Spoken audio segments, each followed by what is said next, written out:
సుమన్ టీవీలో మీ business promotions కోసం ఈ కింది నెంబర్ను సంప్రదించగలరు.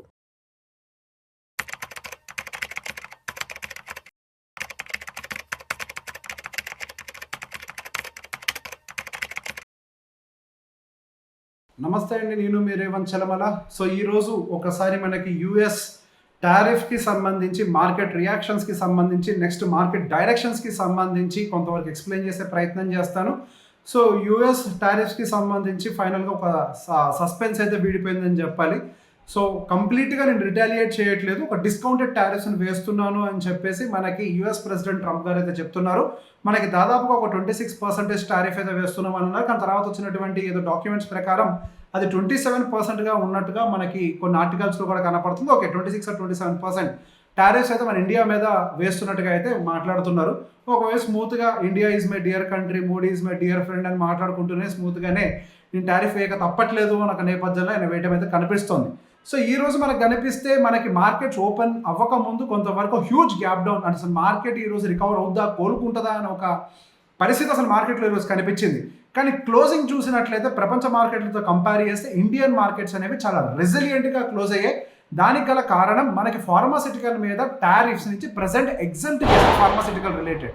సో ఫార్మాసిటికల్స్ కొంతవరకు ఎగ్జామ్ చేస్తారు, ఫార్మాసిటికల్ మీద అంత రూట్గా బిహేవ్ చేయరని కూడా మన యాంటిసిపేషనే.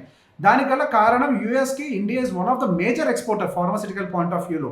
సో యూఎస్లో ఆల్రెడీ హెల్త్ కేర్ అనేది చాలా ఎక్స్పెన్సివ్గా ఉంటుంది కాబట్టి అది మళ్ళీ ఫార్మాసిటికల్ మీద కనుక వాళ్ళు మళ్ళీ టారిఫ్స్ని కనుక వేసినట్లయితే మరింత బర్డెన్ వాళ్ళ ప్రజల మీద పడే అవకాశం ఉంటుంది. కాబట్టి ఫార్మాసిటికల్స్ సైడ్ మాత్రం కొంతవరకు రిలీఫ్ ఇచ్చే ప్రయత్నం చేస్తున్నారు.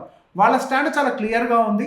మీ యొక్క మ్యానుఫ్యాక్చరింగ్ యూనిట్స్ మా కంట్రీలో ఉంటే మాత్రమే మీ మీద టారిఫ్ బర్డెన్ వేయకుండా మంచి మంచి రిలీఫ్స్ ఇస్తామని చెప్తున్నారు.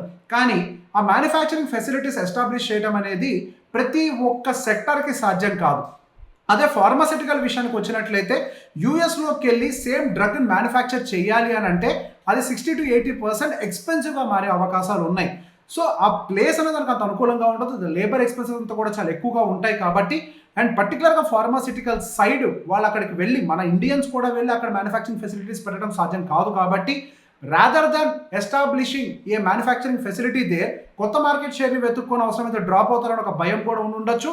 లేకపోతే వీళ్ళు టారిఫ్ బర్డెన్ని కంపెనీలు తీసుకోవడం కంటే కూడా ప్రజల మీదకే తోస్తారని ఒక భయం కూడా ఉండొచ్చు. ప్రస్తుతానికి అయితే ఫార్మాసిటికల్ అయితే కొంతవరకు ఎగ్జామ్ చేసే ప్రయత్నం చేశారు. అండ్ ఆటోమొబైల్ సెగ్మెంట్కి సంబంధించి చాలా క్లియర్ టెక్ ముందు నుంచే ఉంది. 25% ఫ్లాట్, అంటే ఇప్పుడు ఏదైతే ఎగ్జిస్టింగ్ ఉందో ప్రీవియస్గా ఉండదానికంటే కూడా 25% ఫ్లాట్ మేమైతే అడిషనల్గా tariffs automobiles and other components మీద వేస్తామని చెప్పారు. దానికి సంబంధించినటువంటి రియాక్షన్స్ ఆల్రెడీ మార్కెట్లో అయితే ప్రీవియస్గా కూడా కనిపించాయి. టాటా మోటార్స్ కొంతవరకు బాగానే నెగిటివ్గా కూడా రియాక్ట్ అయింది. అండ్ ఈ రోజు కొంతవరకు ఎక్కువగా నెగిటివ్గా రియాక్ట్ అయింది మాత్రం మనకి నిఫ్టీ ఐటీ అని చెప్పాలి. సో నిఫ్టీ ఐటీకి ఏమంత పెద్ద ప్రాబ్లం, యాక్చువల్ నా ఎస్టిమేషన్స్ ప్రకారం టారిఫ్స్ వల్ల కొంతవరకు రెవెన్యూ కొంతవరకు ఎఫెక్ట్ ఉంటుందేమో కానీ పెద్ద ఎత్తున ఇంపాక్ట్ తీసుకుంటారని అనుకోవట్లేదు. సహజంగా టారిఫ్ లాంటి బర్డెన్, ట్యాక్సెస్ లాంటివి ఏమైనా పడ్డాయి అని అంటే వాళ్ళకు ఉన్నటువంటి కొటేషన్స్ మీద సహజంగా కొంతవరకు బార్గెనింగ్ జరుగుతుంది. ఆ బార్గెనింగ్కి తగ్గట్టుగానే మేబీ కొటేషన్ రివిజన్స్ కానీ, కొత్త కొటేషన్స్ ఇవ్వడం కానీ ఇట్లాంటివన్నీ చేస్తూ ఉంటారు. ఎవరు కూడా భరించరు కదా.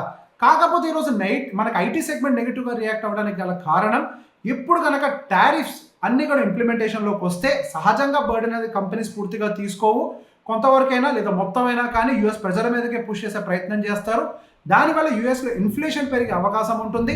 దానివల్ల వడ్డీ రేట్లు కటింగ్ చేయరు, పెంచే అవకాశాలు కూడా ఉంటాయి. సో దీనివల్ల ఏమైనా రిసెషన్ కూడా రావచ్చు. సో ఈ భయాలన్నీ కూడా కొంతవరకు యాక్సలరేట్ అవుతున్నాయి. దానివల్లనే మనకు అటు యూఎస్ మార్కెట్ కూడా పడ్డది. ఇప్పుడు యూఎస్లో టారిఫ్ పెంచి యూఎస్ మార్కెట్ కనుక స్ట్రాంగ్ అవ్వాలి అని వాళ్ళ ప్రయత్నం చేస్తుంటే యూఎస్ మార్కెట్ కూడా ఈరోజు గ్రీన్లో ఉండాలి. సో యూఎస్ ఫీచర్స్ అన్నీ కూడా ఈరోజు కొంతవరకు నెగిటివ్గా ఉండడానికి గల కారణం ఏంటి అని అంటే అక్కడ రిసెషన్ వస్తుందేమన్న భయం. ఆ రిసెషన్ అని ఒక భయంతో ఐటీ సెగ్మెంట్ ఈరోజు మన దగ్గర ఎక్కువగా రియాక్ట్ అయింది అనుకుంటున్నాను. కానీ కేవలం ఒక టారిఫ్ రిలేటెడ్ టెన్షన్ అని అనుకోవట్లేదు.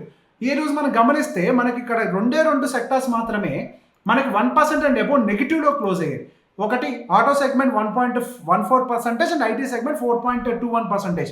మిగతా అన్ని కూడా మార్జినల్గానే నెగిటివ్గా క్లోజ్ అయ్యాయి. యాక్చువల్గా ఎక్కువగా ఇంపాక్ట్ అవ్వాల్సినటువంటి సెగ్మెంట్స్ అంటే మనకి మెటల్స్ ఇవన్నీ కూడా బాగా ఇంపాక్ట్ అయ్యి ఉండాలి. కానీ ఈరోజు కేవలం 0.8% మాత్రమే ఇంపాక్ట్ అయింది. టెక్స్టైల్ ఇవన్నీ కూడా ఇంపాక్ట్ అయి ఉండాలి. వాటిని కూడా పెద్ద ఎత్తున ప్రభావం కనిపించలేదని నేను అనుకుంటున్నాను. అండ్ ఈ రోజు మనకి చాలా వరకు డొమెస్టిక్ కన్సంప్షన్ అంతా కూడా బాగా సపోర్ట్ చేసింది మార్కెట్ని. ఒక ఫార్మా అండ్ హెల్త్ కేర్ సెగ్మెంట్ని కనుక తీసి పక్కకు పెడితే మనకి ఈరోజు PSU banking segment, private banking segment కానీ ఇవన్నీ కూడా కొంతవరకు బాగా సపోర్ట్ చేసాయి. సో వాటి వల్లనే ఈరోజు మార్కెట్స్ కొంతవరకు స్టేబుల్గా మనకి కనిపిస్తున్నాయి. అండ్ దాంతోపాటుగా mid and small cap segments అనేవి గ్రీన్గా క్లోజ్ అవడం కూడా ఒక రకంగా మంచి విషయమే. అంటే మన మార్కెట్స్ అనేవి టారిఫ్ రిలేటెడ్ టెన్షన్ పెద్ద ఎత్తున తీసుకోవట్లేదు.